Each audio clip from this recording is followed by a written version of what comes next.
스웨덴은 해적, 바이킹의 전통을 가진 나라입니다. 그래서 스웨덴 해군은 자부심이 대단합니다. 그런데 스웨덴 해군으로 스웨덴 산림청에서 공문이 한 장 날아왔습니다. 1980년의 일입니다.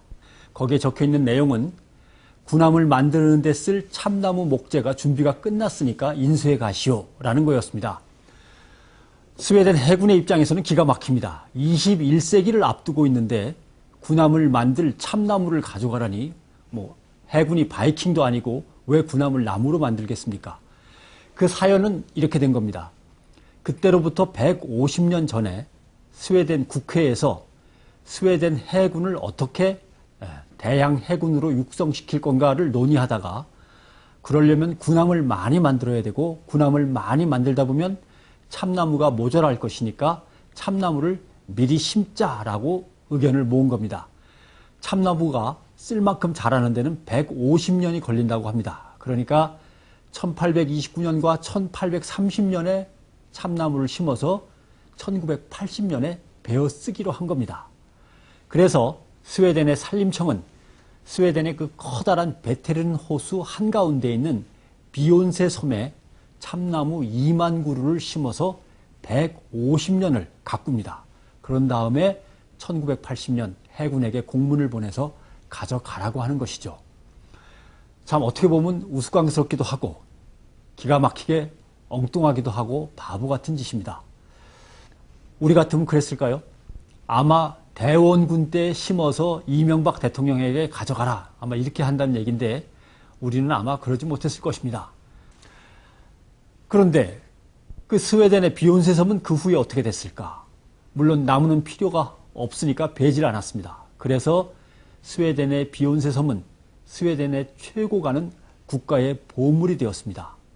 참나무 2만 그루가 빽빽하게 들어찬 아름다운 섬, 그것도 푸른 호수 한가운데 있는 아름다운 섬. 세계에 이런 곳이 없습니다. 그럼 스웨덴 해군은 어찌 됐을까? 모르겠습니다. 스웨덴 해군이 태평양 대서양을 누비고 다닌다는 얘기는 듣지 못했습니다. 그러나 스웨덴은 세계에서 가장 부러움을 사고 있는 복지국가로 성장했습니다. 세상 모든 것에는 저마다의 속도가 있습니다. 제일 빨리 변하는 게 뭐냐 하면은 유행입니다. 유행. 패션 같은 거죠. 그 다음 빨리 변하는 거는 유행을 쫓아가면서 물건을 파는 상업입니다. 그 다음에 빨리 변해야 할 것들이 공장을 세우고 물건을 만드는 산업이죠. 느긋하게 변해야 될 것도 있습니다. 그것은 예를 들면 철학이나 정신문화나 시대정신 이런 것들입니다. 그것보다 더 느리게 변하거나 안 변해도 좋은 게 있습니다. 그것이 바로 자연입니다. 스웨덴의 비욘세 섬은 엉뚱한 짓이긴 했지만 이 이치에서 벗어나지 않았기 때문에 실패했지만 결과적으로 더 좋은 게 되고 말았습니다. 그런데 우리는 이명박 정부 들어서서 완전히 거꾸로입니다. 제일 먼저 하는 게 자연을 파헤치는 일입니다. 4대강을 파헤치고 대운하를 뚫겠다고 하고 그 다음에는 한강 100기를 놓는다고 하고 그리고 나서는 구럼비 바위도 파헤치고 이런 식입니다.